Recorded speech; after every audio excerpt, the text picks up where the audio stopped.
Senior product leaders are actually company change agents, and most aren't really trained for it. So, what does that then mean in practice? It means that there is so much challenge in trying to change the organization in order to become more product driven that it gets into the way of the really important product work, especially the more strategic product work.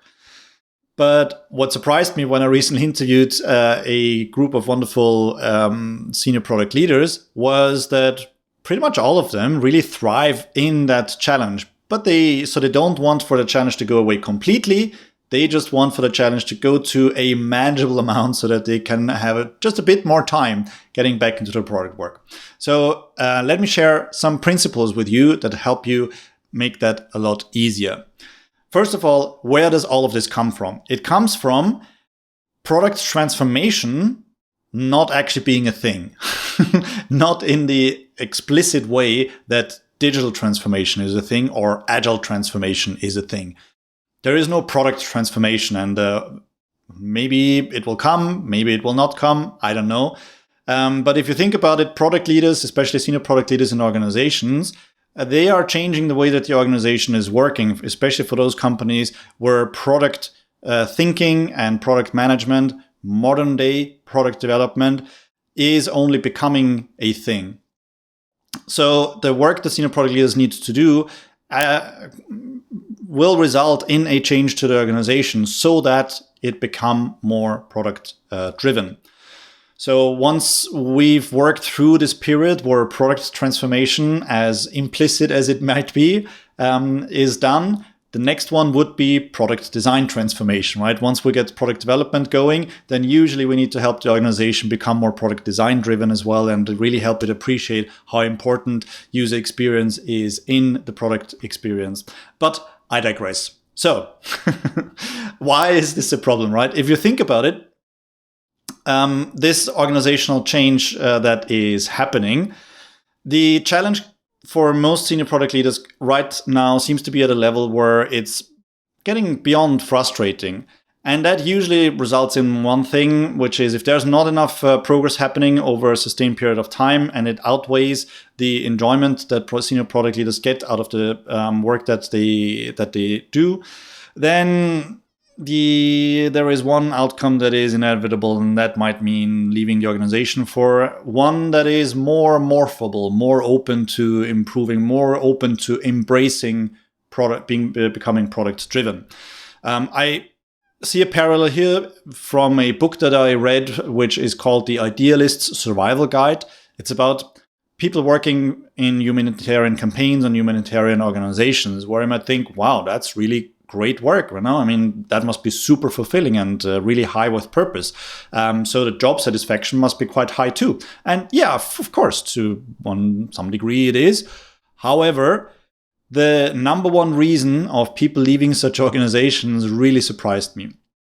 The reason why people in humanitarian campaigns and organizations are leaving those jobs is not for a lack of purpose, of course, but it is because it is so hard to get things done. It is ultimately about processes and how the organization is working and supporting the work. So all the things that get in the way of the work, kind of like in product work, right?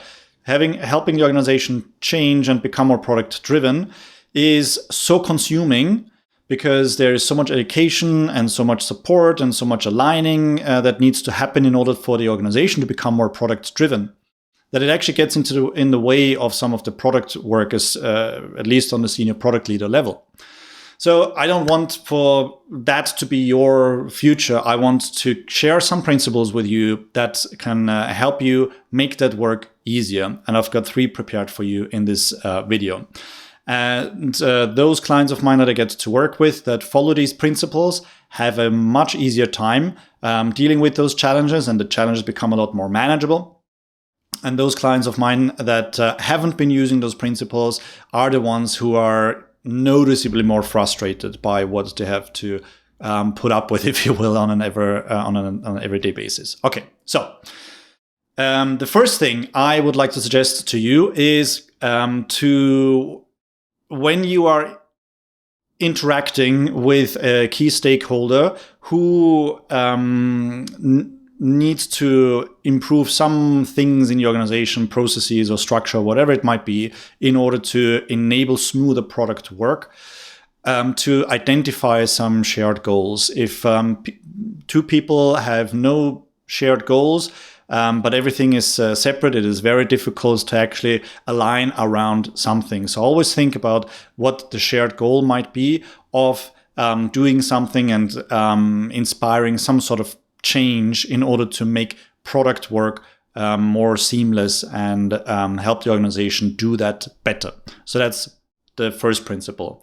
The second principle is to nurture a bit of empathy and think about what's in it for them. What is in it for the key stakeholder that would make this particular change that is required in order to make the product work easier, simpler, more streamlined.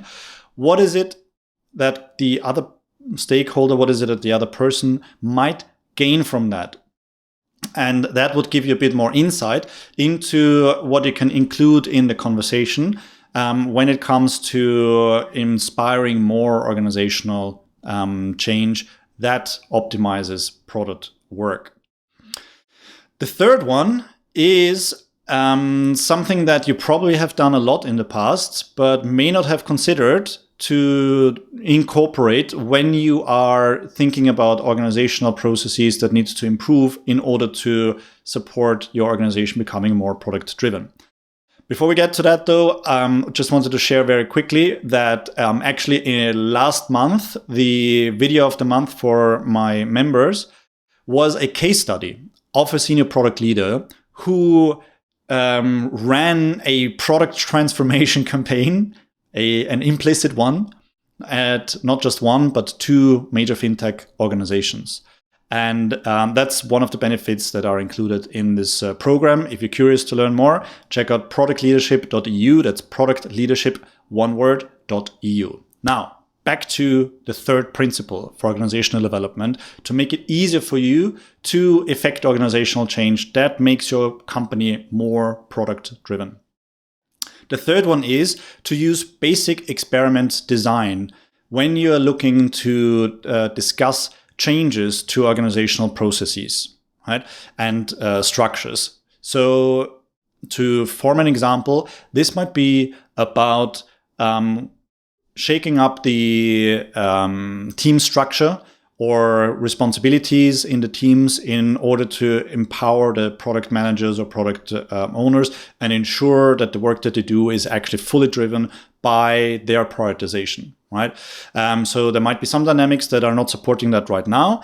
This is common when product and engineering aren't actually one organization. Just to mention one example, and the proposed change might be formulated in an experiment, right? The observed issue that we're experiencing is XYZ. We believe that by doing ABC, we will see this other type of outcome. We will know that this is true when we can actually count these things or observe these things, and we will see these different types of outcomes, right?